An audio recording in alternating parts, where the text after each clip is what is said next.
Baspa supremo Mayawati ने अपने 67वें जन्मदिन पर मीडिया को संबोधित करते हुए ऐलान किया कि 2023 में होने वाले कर्नाटक, मध्य प्रदेश और राजस्थान विधानसभा और 2024 के लोकसभा चुनाव में अकेले चुनाव लड़ेगी।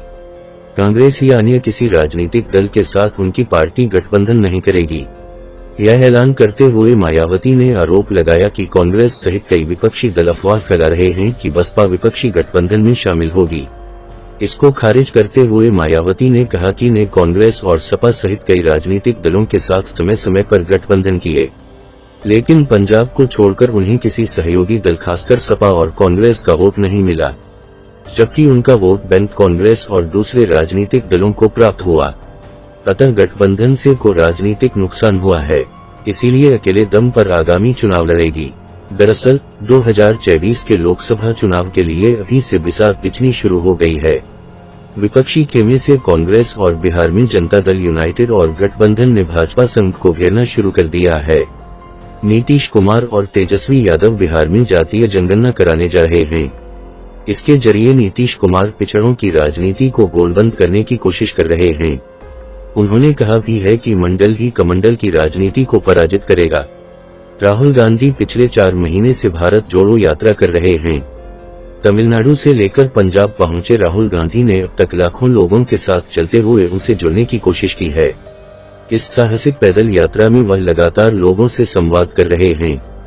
महंगाई और बेरोजगारी के सवाल के साथ साथ राहुल गांधी दलित, आदिवासी और पिछड़ों के मुद्दों पर बहुत मुखर हैं।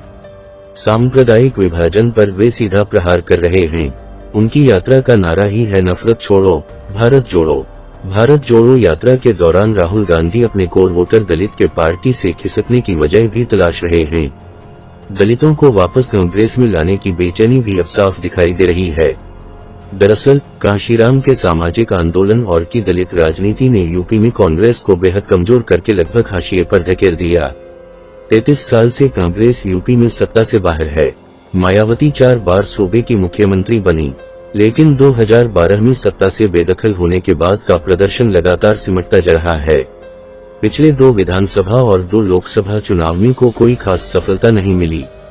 2022 विधानसभा चुनाव में सिर्फ एक विधायक के साथ का वोट 12.9% रह गया। ऐसे में तमाम राजनीतिक दल दलितों को अपने साथ जोड़ने के लिए लालायित हैं।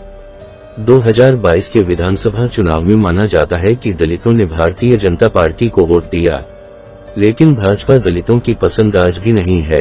दरअसल चुनावी मैदान में मुख्य लड़ाई सपा और भाजपा में होने के कारण दलित भाजपा के साथ चला गया। पिछली सपा सरकारों के अंतर्विरोधों के कारण दलितों की नाराजगी का फायदा भाजपा को मिला। दलितों में कांग्रेस के प्रति कोई नाराजगी नहीं बल्कि एक हमदर्दी है। इसलिए भी कांग्रेस दलित स्पोर्ट को वापस अपने खेमे में लाने के लिए बेचैन है। इसके लिए पहली बार कांग्रेस ने यूपी में दलित अध्यक्ष बनाया है। इसी के समानांतर सूत्रों की माने तो कांग्रेस पार्टी मल्लिकार्जुन खड़गे को लोकसभा चुनाव में तुरुप के रूप में प्रयोग कर सकती है। दलितों को वापस लाने और भाजपा की सामाजिक न्याय विरोधी राजनीति को काउंटर करने के लिए कांग्रेस पार्टी मल्लिकार्जुन खड़गे को अपना प्रधानमंत्री पद का प्रत्याशी बना सकती है। मायावती इस चाल को भी बखूबी समझ रही हैं कि कांग्रेस पार्टी अब दलित को प्रधानमंत्री बनाकर भाजपा की दलित राष्ट्रपति वाली मुखौटों की राजनीति के सामने बड़ी लकीर खींचने का मन बना चुकी है। इसमें वे अपने लिए अवसर तलाश रही हैं। मायावती के इस ऐलान के पीछे एक दूसरा कारण भी है। दरअसल भारत जोड़ो यात्रा के बीच पिछले 2 महीनों से विपक्षी एकता की बात हो रही है। इसी दरमियान यह खबर भी निकल कर आई कि लोकसभा चुनाव सपा और कांग्रेस मिलकर यूपी में लड़ेंगे। कांग्रेस चाहती है कि उसके साथ गठबंधन में शामिल हो। कांग्रेस और एक साथ आने से दलित और मुस्लिम एकजुट हो सकता है।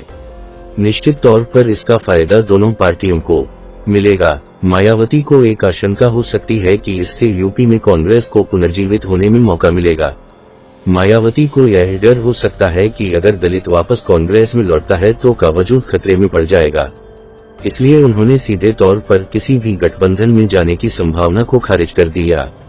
मायावती चाहती हैं कि कांग्रेस पार्टी उन्हें प्रधानमंत्री के प्रत्याशी के रूप में स्वीकार करे।